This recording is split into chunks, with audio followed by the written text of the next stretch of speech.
Inihatid na po sa huling hantungan ang pinaslang na advertising executive na si Cristel Davantes sa Manila Memorial Park sa Parañaque City kahapon.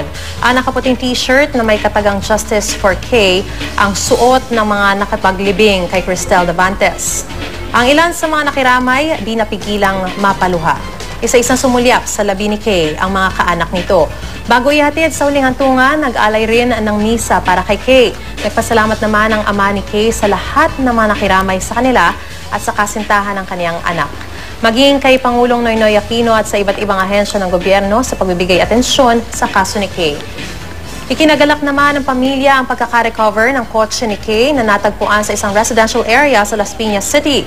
Naway magamit daw ito sa ikabibilis na paglutas ng kaso. Ang nobyo naman ni Kay patuloy ang paghihinagpis.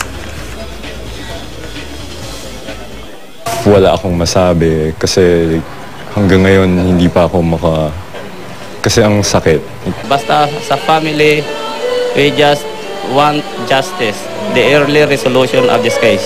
Overwhelmed by this early recovery of the car, but then we still hope and always optimistic na mariresolve talaga ito.